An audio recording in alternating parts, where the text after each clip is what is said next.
ധന്യനായ ദൈവത്തിൻ്റെ അതിപരിശുദ്ധമായ നാമം വാഴ്ത്തപ്പെടുമാറാകട്ടെ.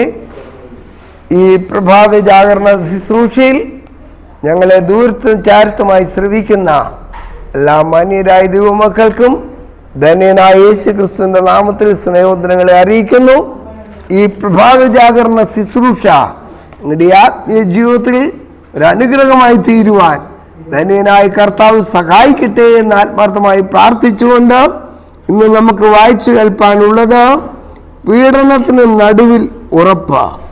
അതിൻ്റെ മനപ്പാഠവാക്യം നമുക്ക് നൽകിയിരിക്കുന്നത്, സ്മുർണ്ണയിലെ സഭയുടെ ദൂതൻ എഴുതുക, മരിച്ചവനായിരുന്നു വീണ്ടും ജീവിക്കുകയും ചെയ്ത ആദ്യനും അന്ത്യനുമായവൻ അരുളി ചെയ്യുന്നത്. വെളിപ്പാട് 2:8. നമുക്കറിയാം 7 സഭകളുടെ ദൂതിൻ്റെ അകത്താണ് സ്മുർണ്ണയും ഉൾപ്പെടുന്നത്. വെളിപ്പാടുകാരനായ യോഹന്നാന് ദൈവം നൽകിയ അന്ത്യകാല ദർശനത്തിൽ നൽകിയതായ 7 സഭകൾ, ആ 7 സഭകളിൽ നാം ആയിരിക്കുന്ന കാലഘട്ടത്തെക്കുറിച്ച് വളരെ വ്യക്തമായി നമുക്കറിയുവാൻ കഴിയും. 7ാമത്തെ സഭയായ ലവോദിക്ക സഭയുടെ കാലഘട്ടത്തിലാണ് നാം ജീവിച്ചിരിക്കുന്നത്. ഇവിടെ 7ാമത്തെ സഭയായി ലവോദിക്ക സഭയ്ക്ക് ദൂത് എഴുതുമ്പോൾ അവിടെ വളരെ വ്യക്തമായി പറയുന്ന ഒരു കാര്യമുണ്ട്. നീ ശീതവാനുമല്ല ഉഷ്ണവാനുമല്ല. നീ ശീതവാനോ ഉഷ്ണവാനോ ആയിരുന്നുവെങ്കിൽ കൊള്ളാമായിരുന്നു. ഇങ്ങനെ നീ ശീതവാനുമല്ല ഉഷ്ണവാനുമല്ല, ശീതോഷ്ണവാനായിരിക്കാൽ നിന്നെ എൻ്റെ വായിൽ നിന്ന് ഉമിണ്ണ് കളയും. നമുക്കറിയാം, വളരെ വ്യക്തമായിട്ട് അവിടെ പറയുന്ന ഒരു കാര്യം, നീ ശീതോഷ്ണവാനാകിയാൽ നിന്നെ എൻ്റെ വായിൽ നിന്ന് ഉമിണ്ണ് കളയും. ഇവിടെ ഈ മരണാവസ്ഥ മാറിപ്പോകുവാൻ, അല്ലെങ്കിൽ സ്മുർണ്ണയിലെ സഭയുടെ ദൂതനെ എഴുതുമ്പോൾ അവിടെ പറയുന്നത്, മരിച്ചവനായിരുന്നു വീണ്ടും ജീവിക്കുകയും ചെയ്ത ആദ്യനും അന്ത്യനുമായവൻ അരുളി ചെയ്യുന്നത്. അപ്പോൾ ഈ മരണം എപ്പോഴാ മാറുക? ചിലരൊക്കെ പ്രസംഗിക്കുമ്പോൾ കേൾക്കുവാൻ കഴിഞ്ഞിട്ടുള്ളത് ഇങ്ങനെയാണ്, നമുക്കാർക്കും കർത്താവിനെ പോലെ ആകാൻ പറ്റില്ല. അതൊരു തെറ്റായ പഠിപ്പിക്കലാണെന്ന് ഞാൻ പറഞ്ഞാൽ അതിൽ അതിശയോക്തി ഉണ്ടാകുകയില്ല. കാരണം ക്രിസ്തുവിനെ പോലെ, അതായത് ക്രിസ്തുയേശുവിലുള്ള ഭാവം തന്നെ നിങ്ങളിലും ഉണ്ടായിരിക്കട്ടെ, അങ്ങനെ ബൈബിൾ പഠിപ്പിക്കുന്നത്. അങ്ങനെ പഠിപ്പിക്കുമ്പോൾ പറയുക നമുക്ക് കർത്താവിനെ പോലെ ആകാൻ പറ്റത്തില്ല. അതുകൊണ്ട് എന്താ, കക്ക മുടിയ കക്ക. ഈ പാവം ചെയ്യുക, വീണ്ടും റിപ്പൻറ്റ് ചെയ്യുക, പാവം ചെയ്യുക, വീണ്ടും റിപ്പൻറ്റ് ചെയ്യുക. കർത്താവ് വരുന്നതിന് വരെ അത് നിത്യം ഇങ്ങനെ നിവർത്തിച്ചു കൊണ്ടിരിക്കണമെന്നാണോ? ഒരിക്കലുമല്ല. നമ്മുടെ ജീവിതത്തിൽ ഒരു കാലോചിതമായ മാറ്റത്തിന് അംശികളായി നാം രൂപാന്തരപ്പെടേണ്ടത് ഏറ്റവും അത്യന്താപേക്ഷിതമാണ്. നാം മാറ്റത്തിലേക്ക് നയിക്കപ്പെടേണ്ടത് ഏറ്റവും അത്യന്താപേക്ഷിതമാണ്. കർത്താവിനെ സ്വീകരിച്ച ഏതൊരു വ്യക്തിയുടെ മുഖഭാവം കാണുമ്പോഴും ഒരു വലിയ കാലോചിതമായ മാറ്റം അങ്കുരിക്കുന്നതായി കാണുവാൻ കഴിയണം. ഒരിക്കലും മഹാനായ മഹാത്മാഗാന്ധി ഇങ്ങനെ പറയുകയുണ്ടായി, എൻ്റെ ജീവിതമാണ് എൻ്റെ പ്രസംഗം. നമ്മുടെ ജീവിതം ഒരു പ്രസംഗമാകുന്നില്ല എങ്കിൽ, നമ്മുടെ ജീവിതം ഒരു അനിഷേധ്യപരമായ നല്ല സാഹചര്യങ്ങളെ കാഴ്ചവെക്കുന്ന ഒരു അനുഭവമായി മാറുന്നില്ല എങ്കിൽ അതുകൊണ്ട് യാതൊരു പ്രയോജനവും ഇല്ല. ഇങ്ങനെ കുറെ ആൾക്കാർ ക്രിസ്തുവിനെ ധരിച്ച് നടക്കുന്നു. തെരുവോരങ്ങളിലും അവിടെയും ഇവിടെയുമൊക്കെ ക്രിസ്തുവിനെ പ്രസംഗിക്കുന്ന ആയിരക്കണക്കിനുള്ള ആൾക്കാരെ നമുക്ക് കാണുവാൻ കഴിയും.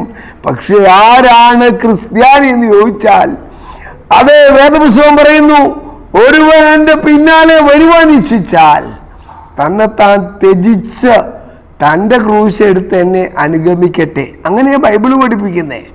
അപ്പൊ ഇവിടെ ഈ മരണാവസ്ഥയൊന്നും മാറണം, ഈ ദുരവസ്ഥകൾക്കൊരു മാറ്റം ഉണ്ടാകണം.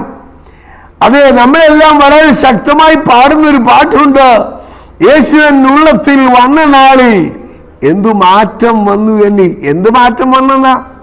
കാലോചിതമായി ഒരു മാറ്റവും വന്നില്ല എന്നുള്ളതല്ലേ എൻ്റെ അർത്ഥം. വളരെ മാറ്റങ്ങൾക്ക് വിധേയനായി നാം മാറുന്നില്ല എങ്കിൽ ഈ ലോകത്തിൽ ഒരു കുഞ്ഞിനെ പോലും നിത്യതയ്ക്ക് അവകാശികളാക്കി എടുക്കുവാൻ നമുക്ക് കഴിയുകയില്ല. നാം ചെയ്യേണ്ട പ്രവൃത്തി യഥോചിതം ചെയ്യുന്നില്ല എങ്കിൽ ആരെയും ക്രൈസ്തവ മാർഗത്തിന്റെ ഉടമസ്ഥാവകാശികളായി മാറ്റുവാൻ നമുക്ക് കഴിയില്ല. നാം ഇന്ന് പകൽക്കാലം കേട്ടതുപോലെ വഴിയോരങ്ങളിൽ സഞ്ചരിക്കുമ്പോൾ നൂറുകണക്കിന് നിരാലംബരായ വ്യക്തികളെ നമുക്ക് കാണുവാൻ കഴിയും. അവരോടൊക്കെ സഹാനുഭൂതി കാണിക്കുവാൻ കഴിഞ്ഞില്ലെങ്കിൽ, അവരെയൊക്കെ ചേർത്ത് പിടിക്കുവാൻ കഴിഞ്ഞില്ല എങ്കിൽ, ഇന്ന് പകൽക്കാലം കേൾപ്പിക്കപ്പെട്ടതുപോലെ അതെ ഞാനും അങ്ങേ അനുഗമിക്കുവാൻ കടന്നു വരട്ടെ എന്ന് ചോദിച്ച കടലിൽ ഇറങ്ങി നടക്കാൻ തുടങ്ങിയ പത്രോസ്ലീഹ സ്വല്പം ദൂരം മുന്നോട്ട് പോയി കഴിഞ്ഞപ്പോൾ അത് ആഴത്തിലേക്ക് മുങ്ങുവാൻ ഇടയായി പോയതുപോലെ വെളിപ്പാടില്ലാത്തയിടത്ത് ജനം മര്യാദ വിട്ടു നടക്കുന്നു.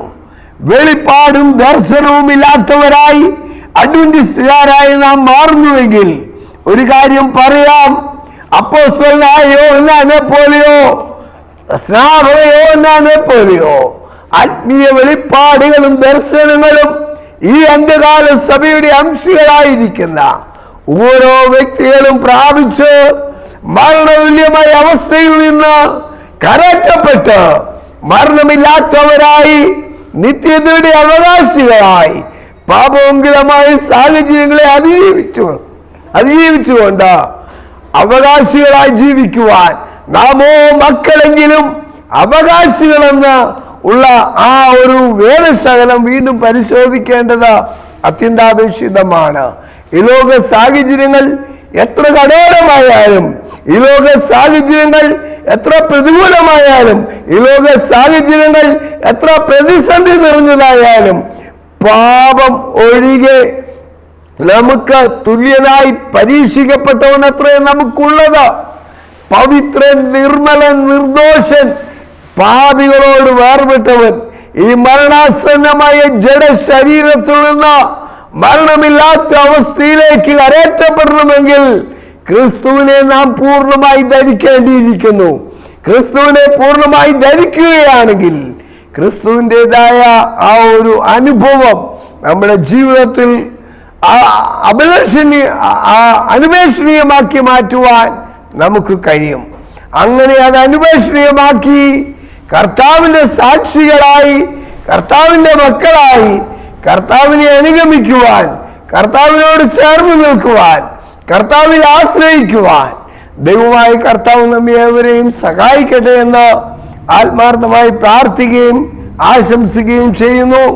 അതോടൊപ്പം തന്നെ ഈ ശബ്ദപരിധിയിൽ എന്നെ ശ്രവിക്കുന്ന ധന്യരായ എല്ലാ ദൈവമക്കൾക്കും ധന്യനായ യേശു ക്രിസ്തുവിന്റെ നിസ്തുല നാമത്തിലുള്ള സ്നേഹവന്ദനങ്ങളെ അറിയിക്കുന്നു.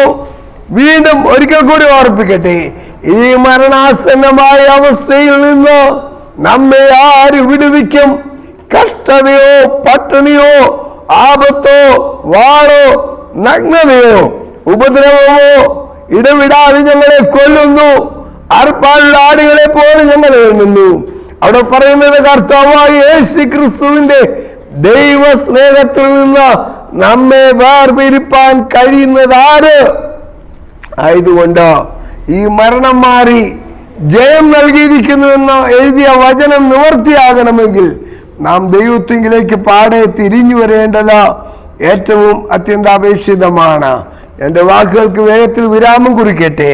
ഇന്ന് കേട്ടതുപോലെ പീഡനത്തിന് നടുവിൽ ഉറപ്പും ധൈര്യവും ഉള്ളവനായി മാത്രം ഇരിക്കാം.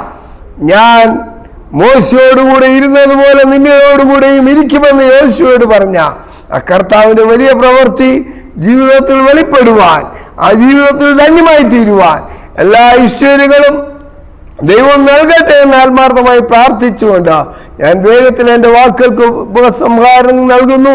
ദൈവം നമ്മെ അനുഗ്രഹിക്കുമാറാട്ടെ. ആമീൻ. നമുക്കൊരു വാക്ക് പ്രാർത്ഥിക്കാം. നിത്യനും മഹാപരിശുദ്ധനും സ്നേഹസമ്പൂർണനുമായിരിക്കുന്ന സ്വർഗത്തിലെ ഞങ്ങളുടെ വാഴ്ത്തപ്പെട്ട ദൈവമേ, സ്വർഗീയ പിതാവേ, ഈ ശബ്ദപരിധിയിൽ അടിയനെ കേട്ട എല്ലാ ദൈവമക്കൾക്കുമായി സ്തോത്രം. രോഗത്താലും ദുഃഖത്താലും ഭാരത്താലും കടഭാരത്താലും പ്രയാസങ്ങളിലും ഒക്കെ ആയിരിക്കുന്നവർ എല്ലാവരും അവിടുന്ന് അനുഗ്രഹിക്കണമേ, ആശീർവദിക്കണമേ. ദുഃഖത്തിന്റെ വേർപാടിന്റെ നടുവിലായിരിക്കുന്നവർക്ക് ആശ്വാസം പകരണം. ഈ ശബ്ദപരിധിയിൽ അടിയനെ കേട്ട് എല്ലാവരെയും അനുഗ്രഹിക്കണം. യേശു ക്രിസ്തുവിന്റെ വലിയേറിയ നാമത്തിൽ ഏറ്റവും താഴ്ന്നേടുകൾ അപേക്ഷിക്കുമ്പോൾ കരുണയുള്ള ദൈവമേ, കൃപയുടെ യാചനകൾക്ക് മാറാകണമേ. ആമീൻ. ഈ ശബ്ദപരിധിയിൽ ഞങ്ങളെ ഈ പ്രഭാതം കേട്ട് എല്ലാവരോടുമുള്ള നന്ദി അറിയിക്കുന്നു. നിങ്ങൾക്ക് എല്ലാവർക്കും ഊഷ്മളമായൊരു നല്ല പ്രഭാതം നേർന്നുകൊണ്ട് ഞാൻ എൻ്റെ വാക്കുകൾ നിർത്തുന്നു. ആമീൻ, ആമീൻ, ആമീൻ.